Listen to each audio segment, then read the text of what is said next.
مسلمون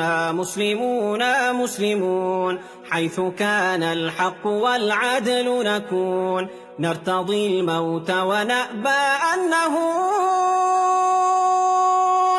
في سبيل الله ما أحلى المنون مسلمون مسلمون مسلمون نحن صممنا وأقسمنا اليمين أن نعيش ونموت مسلمين مستقيمين على الحق المبين متحدين ضلالا. السلام عليكم ورحمة الله وبركاته. أنا فولي بميفا بروسون فلباغو بلا جليكا بفو كي والماندو سيغورولا أقبل ما تنا ودنجدو نوي محمد جاوراي groupe centri bengadi la ni alaw talaka jeng ambe befo mifa pression télé sanfela la a filɛbaga bɛɛ ka bɛɛ lajɛlen fo ni alaw talaka jeng aw balimakɛ n'aw denkɛ do Mohamed Jawara groupe centri bengadi la an ka o dongo émission passera ni ala sɔnna ma émission tɔ an balima minnu ye a filɛ olu bɛna tɔ fɛnɛ lajɛ mais an bɛna jilaja émission ni a bɛ se ka taa cogo di ni ala sɔnna ma o bɛ fɛn kɛ komi an n'an ka karamɔgɔkɛ bɛ ɲɔgɔn fɛ an bɛna ɲininka a tɔgɔ ye jɔn ye a jamu ye jɔn ye a yɛrɛ ka baara bɛnnen bɛ jumɛn de ma a ka se ka yɛrɛ présenter an balimaw bɛ se k'o dɔn cogo na Ustaz salamu alaikum. Wa alaikum salam wa rahmatullahi. Ustaz an b'an ka téléso kan n'o ye mifa pression téléso mɔgɔw ye donc an b'olu ka fɛnkɛ sanfɛla la ni alaw tala ka jɛ Ustaz i bɛ se k'i yɛrɛ kofɔ an balimaw ye n'ala sɔnna ma o bɛ se k'i dɔn cogo di san'an bɛ don an ka fɛn kɔnɔna na ala k'an bɛɛ sɔn a ma. Ala ka an bɛɛ sababa ma. Amin. Ala ka ɲɛ ka d'a ma. Amin amin. Komi yɛrɛ bɔra ka an balimaw fo ka ban inshallah. Inshallah. Fa production mɔgɔw ye. N'ala sɔnna. Ala ka ɲɛ taga da n'u ma. Inshallah. Ala ka n'u dɛmɛ baara ninnu na. Kɛcogo ɲuman Ala ko nɔgɔya. N'ala sɔnna. Madu Jawara ne ye Mamadu Sangare.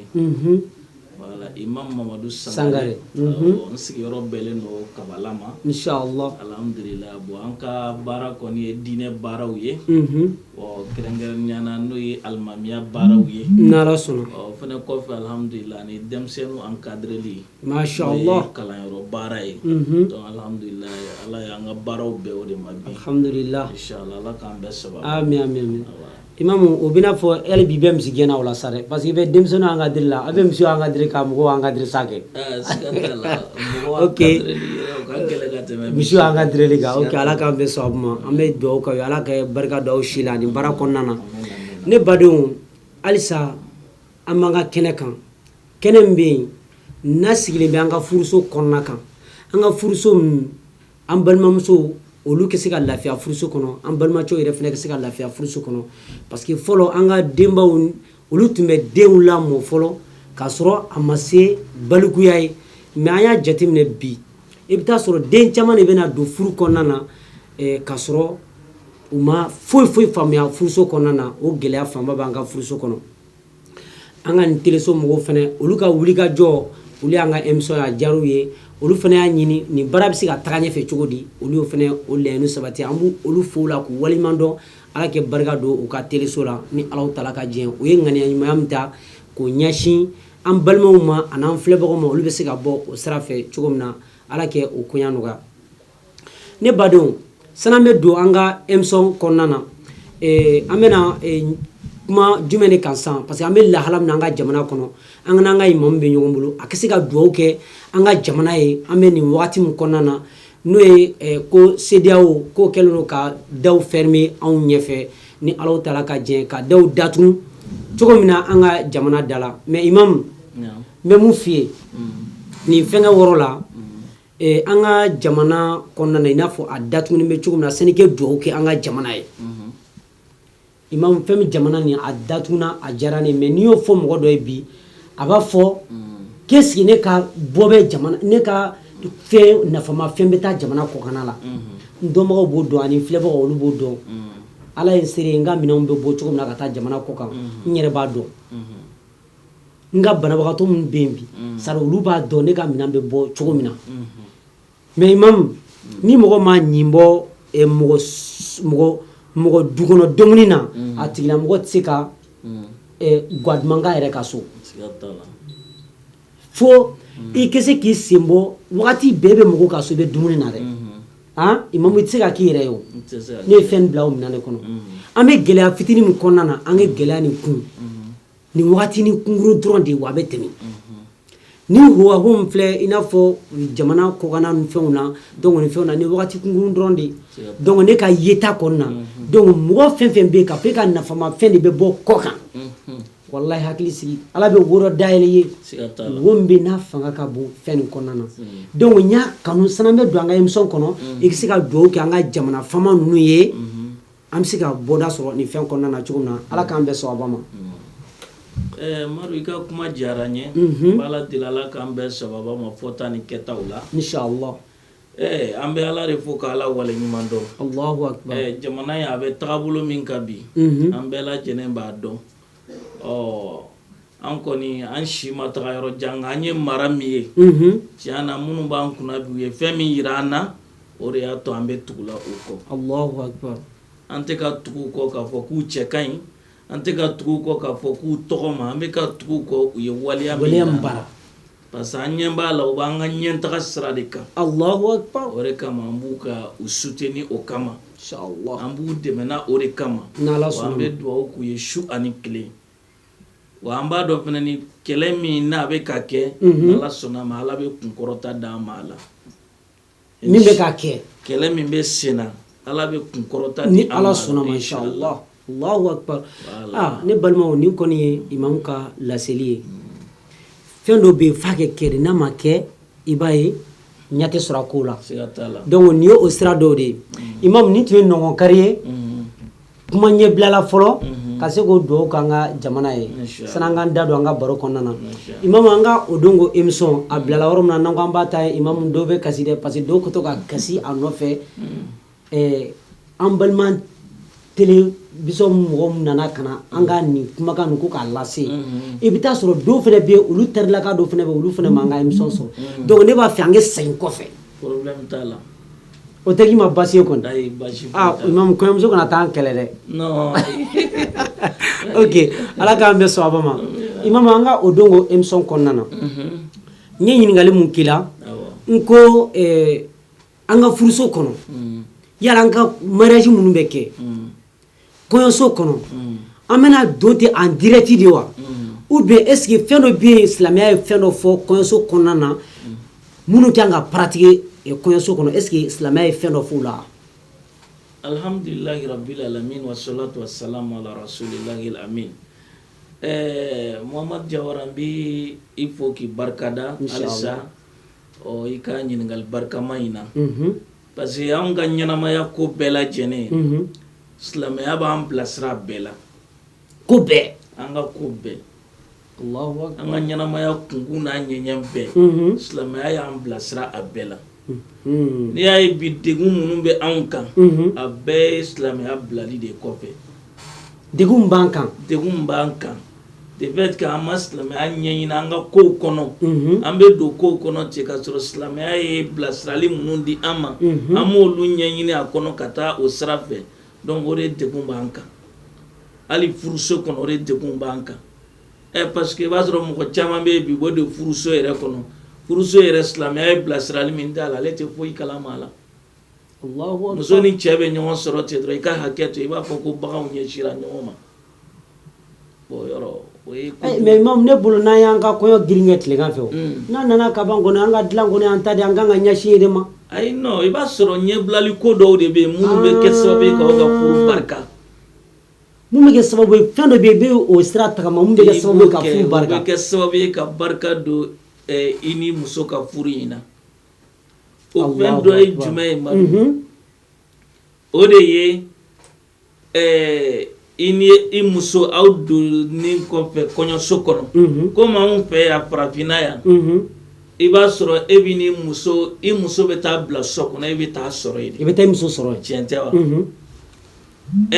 et puis zamore e bɛ taga don muso min kan muso in b'i b'a fɔ dunan de don dunanya min b'a la i b'a sɔrɔ maloyani bɛ a la muso na maloyani b'a la mais muso maloyani tɛ muso kelen la ala yɛrɛ fana maloyani bɛ k'an yɛrɛ la oui mais muso ni cɛ tɛ kelen lesa zakaru kal unsa cɛ ni muso tɛ kelen donc o yɔrɔ la sisan ere ba ese ko maloyani ko o bo muso la ni nana ibe salamu bla kan folo ibe salamu di muso ma folo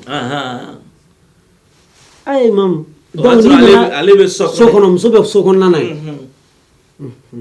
donc ebe salamu bla muso kan ya bamya donc ka soro ka kuma num bla la ka se ka maloyani bo anyala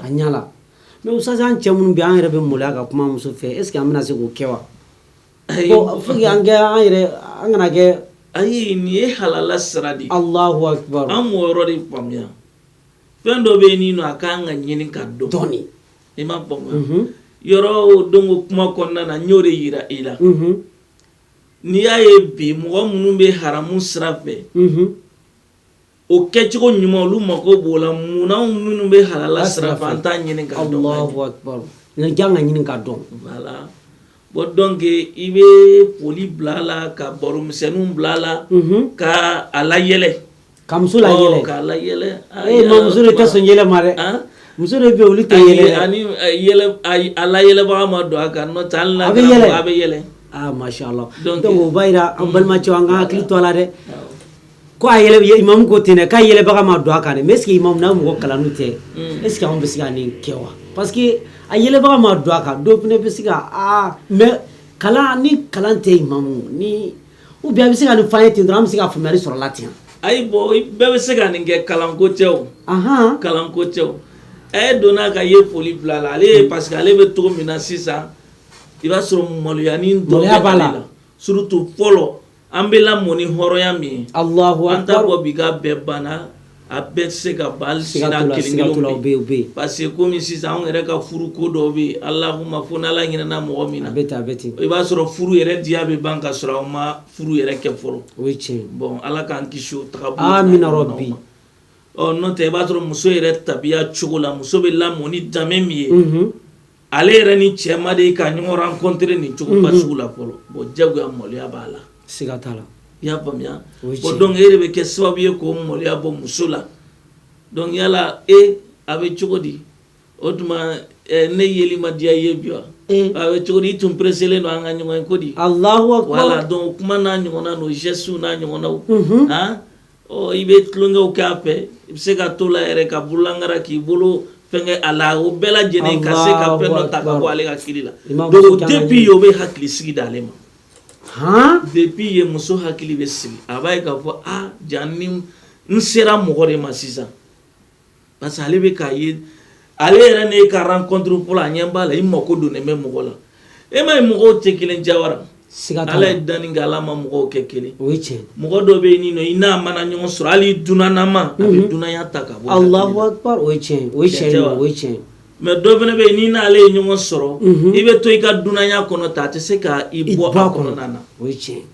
par exemple dunan blesani ni dunan nyon rencontrer de be bolo ni pom blala parce que molia balela ale ne ma digi nyona donc ere be ke sababu ka dunaya molia bo alela donc muso fana ni bo o joro ale nana dunane do ale dunane ale ka dunane sa donc ere be molia bo ala balma chow o kana ke trawla kayre ni woro la de imam trawla ka chama bi ulite utsiga ni woro comprendre ka wire bo ni fen konana no di yemu foni imam akanga nyeni ka do me baro imam kanti girlam baro ke nyugo fene la o de fene ban chama soron woro la parce que seni be duni ko konana ikanga gere I baro ke nyugo ni la bo imam ka kuma yin hakili ji fendo la mbo singa tambalma botini ni jenuma aka fam ni bora muso no fe kana nyini wakati be ka fo kibe muso ni fin ibai kanuni fe no bena au kanga mina fa soro furso kono o be klawla parce que fle ka mu fone sa dongo do nebe muso fe dongo do mba fe am bet sa si borla fo première sali quoi fo ka ta le bo nyona am sigile me nyonga imam ni est-ce que ni jabi sika sura kono ate soro ika ke tombe oro ere lambe ipenge doni parce que on ere be furu dia ba ere kuma do ka sura furu make iba sura furu dabe do akola akobe trini anga jie ko ere kama iba sura furu be labla ere cheni muso iba sura be kun fambe nyona ala kuma ni munu ere make mo ye ko sabali ni munyo mula do ere be ere furu bato ere o be damina ka sura furu ere furu make bon donc e ka konso kon la koni akuma ka ca ore la anga konu na barka bayoro ka ca quoi Allahu akbar barka bayoro ka ca mais imam bado ni kuma nunu men ko fe mo hakilima kelen no be o bina se ku yira men inshallah parce que kesi ka nuna fa soro fuso konnana fi kesi ki yira la ki yira mine iba yi e be si yira la mais ni ima se ka yira mine seni be se fuso kono te na fa soro ita soro ok imam bismillah donc na dona fuso konnana barunu blalon ko fe ka bon yalan ko nan sagu ban la sa kono imam ou bien ko gare bo ko fe tumbi oui ko ra min bo ko be no kanune no o ye ni muso ya be joko placeli imam ani anga sabu seli anga sabu vitri seli ali bi jogo placeli imam wa fene karamo ay to do ma ba ko o fene suna de ya oui o suna de o be ke kunye aw ma ko be ka furin ka barkare Allah to ko nga ko ida maru imam ci o ci ni ya me ko jeni lahara furu de do o la mugo ni furu bunya ala bi bunya Allahu akbar ni furu do ala bi do ya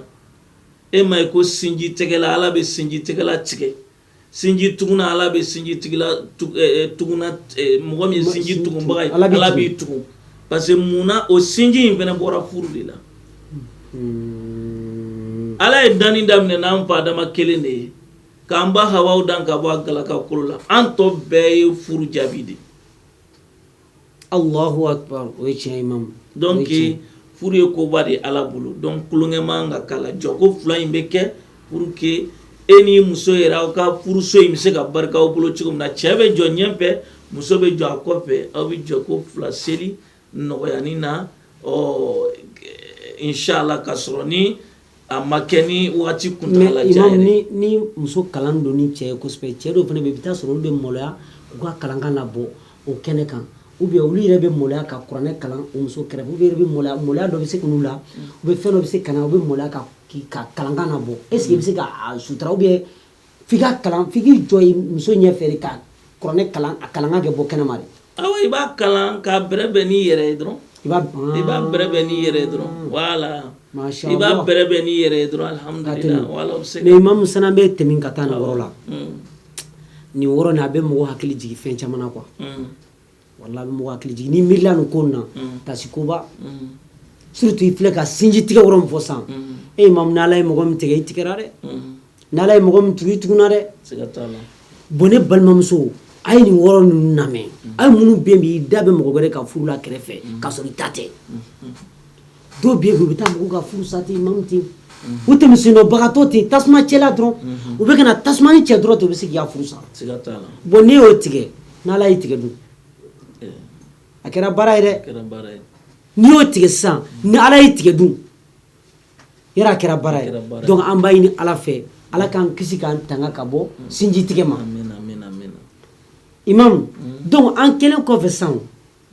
ka ni jogo fila seli la ban imam est ce que o kɔfɛ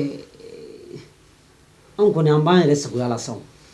Voilà, o ko bo asoro nyene o ka joko placeli che inato ye nono kenen do nyini bulu kana imam nan te flew la kuma ka chare nono kene man nono kene soro liga no ko bi maru jawra o be soro bi gila nono kene o be soro bi gila ni sira bi tugu be nono kene soro aga ga nono e dro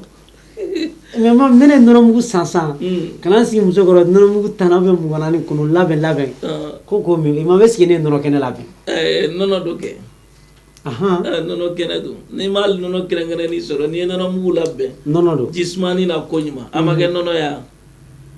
imam mais est ce que fem folo be sura kono wa o be sura ni nawa be sura la ni do bala dron nono ere parce nono ere pem barkali kira alayhi salatu wassalam dumuni mi yɛrɛ jara ye dumuni fɛnw bɛɛ lajɛlen na o ye nɔnɔ de ye n'a tun ye nɔnɔ min a b'a fɔ ala i k'an jidi nɔnɔ la i y'a ye donc nɔnɔ tun ka di ala ka ciden kosɛbɛ donc voilà nɔnɔ ye fɛn ɲumanba ye bon n'i y'a ye nɔnɔ in min yɔrɔ bɛ fɔ a yɛrɛ taara ala ka ciden ka taga sira dɔ de fɛ kira alayhi salatu wassalam don min a b'an ba Aisha furu donc i k'a dɔn k'a fɔ u nana ka nɔnɔ d'a ma a ye nɔnɔ in min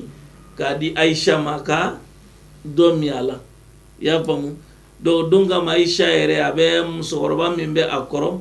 n'o ye Asma bintu Yazid Aisha tun bɛ ka maloya dɔɔni ako kira ya dado ite kira ye femi min ka di me be moloya ko mina wa boya e dong ni mbaye dro ka ko muso moloya ni be ala donc Asma bintu Yazid ye moloya bo ala ka ka nona mi o era ko ami ka diane era fana ni ga domi ko Asma bintu Yazid kira era da jora yoro na fabo oro nyinin ki da jora pour que ka mi pour que ka kira ka barka do soro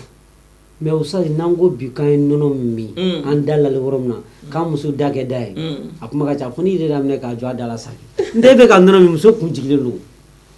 way bo e mole ayore ale ka minro abana ale ni amake dro ko daga jwa mais nya da ni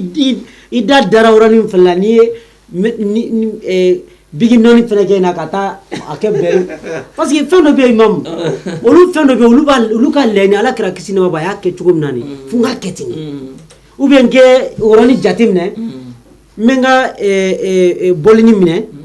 kay akala kodo ka nyashin dama worom na de metla ka jo muso dala ou bien funga di muso ma ale ka mi ou bien ay muso ma ka dama ka mindro alla dama jo ga da joro ina asmo ka bonya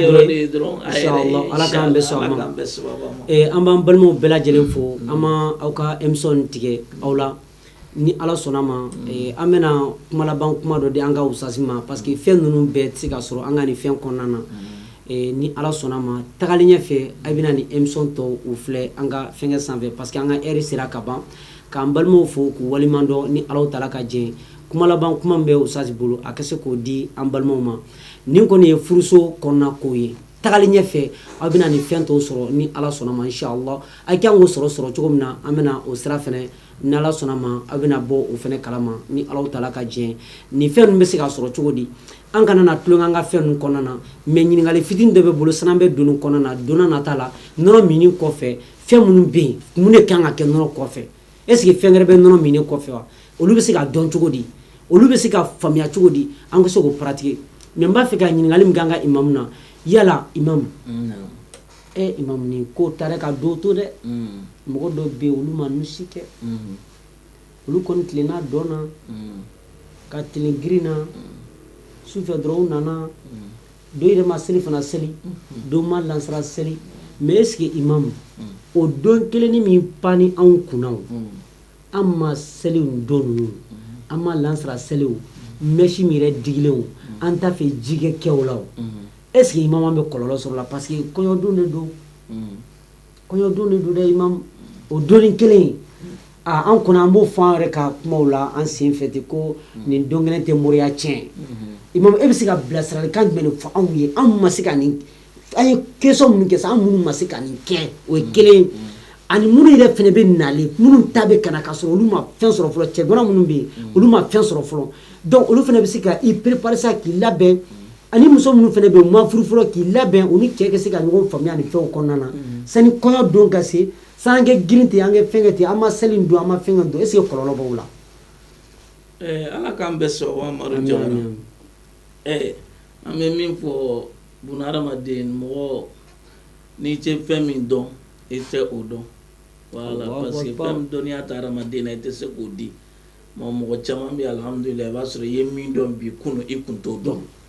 voilà donc mɔgɔ minnu bɛ yen ni nin cogo sugu y'i sɔrɔ ka tɛmɛ donc tubi n bɛ ala deli ala ka tubi minɛ an n'u ma amin amin donc amin i bɛ tubi ka taa ala sɔnna taala ma i ye fɛn minnu kɛ ka ala deli a la ala k'i dɛmɛ i kana segin o ɲɔgɔnnaw kan bilen i si kɔnɔna na donc ka dɛngɛnɛ a ɲuman fana ni ta fili minnu y'i sɔrɔ ka tɛmɛ ka ala deli a la parce que n'i y'a ye bi an ka furu bɛ barika bɔlen don a la parce que furu yɛrɛ depuis a bɛ ka don a bɛ don ni ala sɔsɔ ye fɛn ala ye nɛɛma kɛ e ye e tilala ka nɛɛma in minɛ ni ala sɔsɔli ye yɔrɔ a ma nɔgɔn ala ye nɛɛma kɛ ye mɔgɔ bɛɛ yɛrɛ tɛ si sɔrɔ kuma tɛ ka furu si sɔrɔ mɔgɔ joli joli bɛ e ni mɔgɔ joli sɔrɔla ɲɔgɔn fɛ olu caman bɛ yen olu ma balo kuma tɛ ka se furu si ma ala ye furu si di ma donc i ka ala barikada donba de don donc an kana bila an kunna ka ko furu a dabɔ k'u ye ɲagaɲaga in dɔrɔn de ye bon donc an bɛ ɲagaɲaga in de kɛ tulonkɛ ninnu ni fɛn ninnu kɛ furu yɛrɛ mako bɛ barikama ko ninnu na ka sɔrɔ cɛ to kalama muso to kalama donc an bɛ don an kunfɛ ten furu kɔnɔna na ka sɔrɔ fɛn min kan ka furu barika an t'olu kalama walma an bɛ ala ka diinɛ jɔsenw yɛrɛ kanda dɔw yɛrɛ bɛ k'aw b'a kɛ yala ye ala o tɛ ala ka farida di donc depuis yen yɛrɛ aw ye ala sɔsɔ aw ye barika bɔ aw ka pour la donc o fili n'a ɲɔgɔnna ye maa minnu sɔrɔ o tubi de bɛ ɲin'u fɛ dɔrɔn ka tubi ka segin ala subahana taala ma bunadamaden n'i seginna ka taa ala ma ka tubi ka kɔsegin ala ma masa taala de yafa masa ye donc fɛn min kɛra ka tɛmɛ ala subahana taala a b'o yafa an bɛ ala deli ala ka o yafa ani u bɛɛ lajɛlen minnu fana yɛrɛ bɛ n'u bɛna don ko ninnu kɔnɔna na u k'u jija ɲɛna u bɛ don a kɔnɔ u ka magɛrɛ a dɔnbagaw la parce que n'i y'a ye bi hadamaden an bɛ ɲɔgɔn dan ni expérience ye bi o la ne b'o de fɔ bi i bɛ denmisɛnninw caman ye n'i y'u ye i b'a fɔ k'u bɛ diɲɛ kalama ka sɔrɔ u tɛ foyi dɔn o ye tiɲɛ voilà parce que an ka jeunesse bɛ cogo min na bi i bɛ kanbelendenw ni sunkurudenw ye i b'u bila niveau dɔ la ka sɔrɔ hali u ma surunya o la parce que a caman yɛrɛ b'i yɛrɛ kɛ kodɔnna ye ka sɔrɔ a tɛ foyi yɛrɛ dɔn an tɛ magɛrɛ mɔgɔkɔrɔbaw la ani mɔgɔkɔrɔbaw tɛ baro kɛ e kan ka espérer e m'a ye n'i ye an ka furuso ta bi k'a lajɛ a problème ka ca i b'a sɔrɔ muso tɛ furu minɛ cogo dɔn cɛ yɛrɛ t'a dɔn a kan ka muso minɛ cogo min na o kɛlɛ bɛ ban o mankan bɛ ban donc lafiya tɛ se ka na o kɔnɔ n'o tɛ foyi tɛ Madu Jawara min ka di ka tɛmɛ furu kan o tɛ yen furu ka di o ye diya dan de nka maa yɛrɛ de mɔgɔ aw yɛrɛ de bɛ kɛ sababu ye ka furu diya n'o tɛ foyi man di ka tɛmɛ furu kan furu ka di dɛ cɛ ni muso hakilisigi min bɛ a la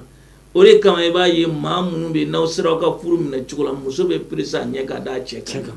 cɛ yɛrɛ bɛ presse a ka furumuso ye de mais n'i y'a ye yɛrɛ aw yɛrɛ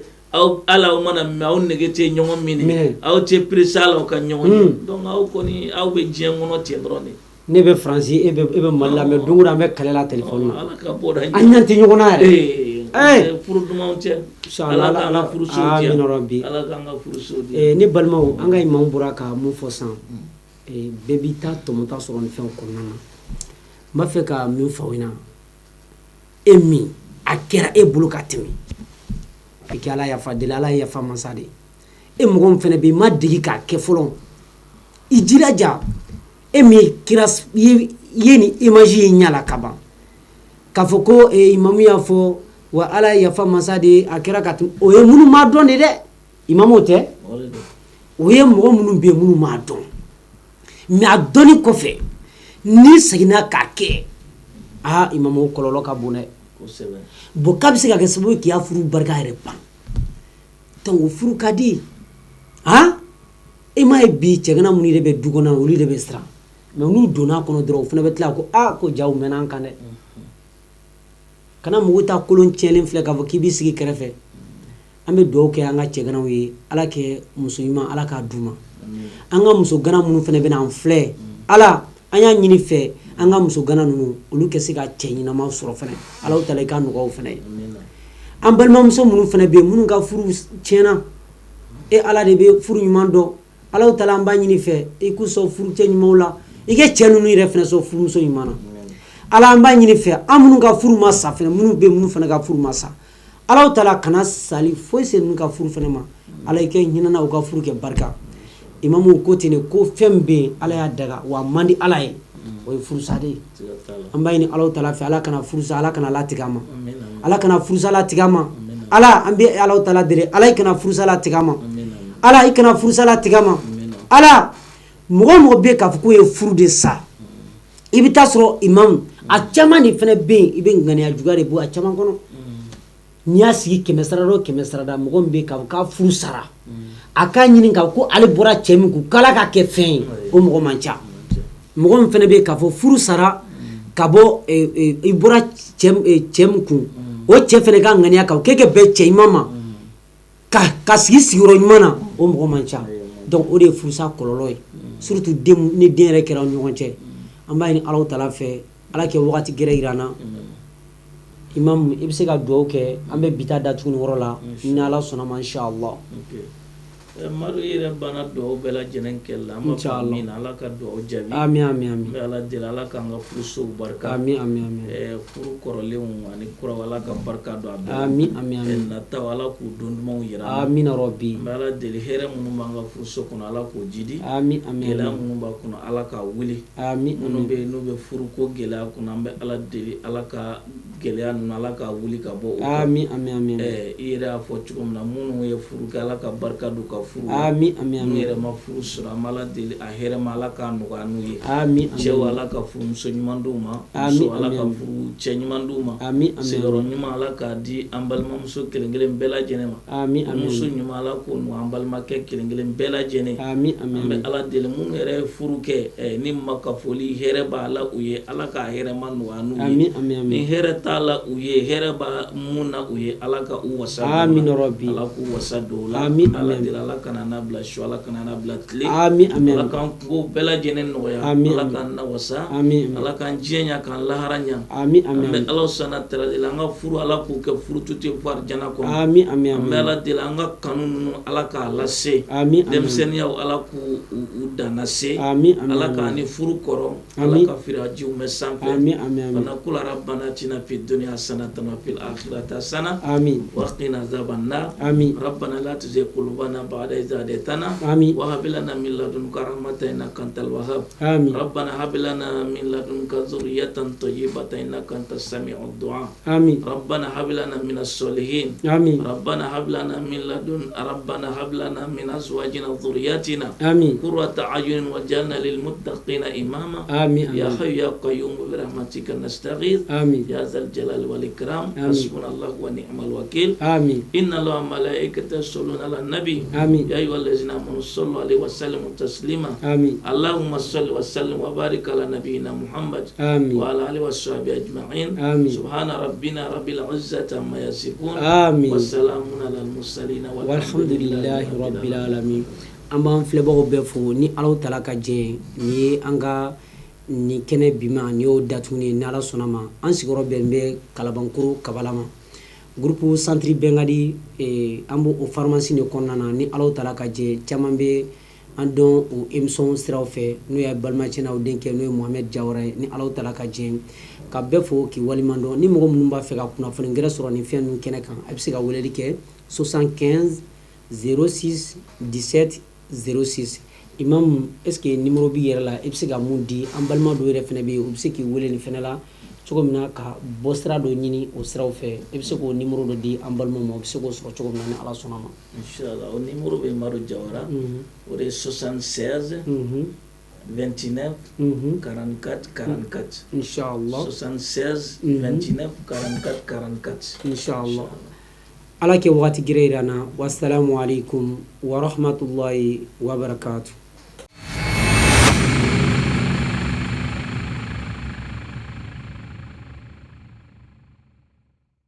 مسلمون مسلمون مسلمون حيث كان الحق والعدل نكون نرتضي الموت ونأبى أن نهون في سبيل الله ما أحلى المنون مسلمون مسلمون مسلمون نحن صممنا وأقسمنا اليمين أن نعيش ونموت مسلمين مستقيمين على الحق المبين متحدين ضلالا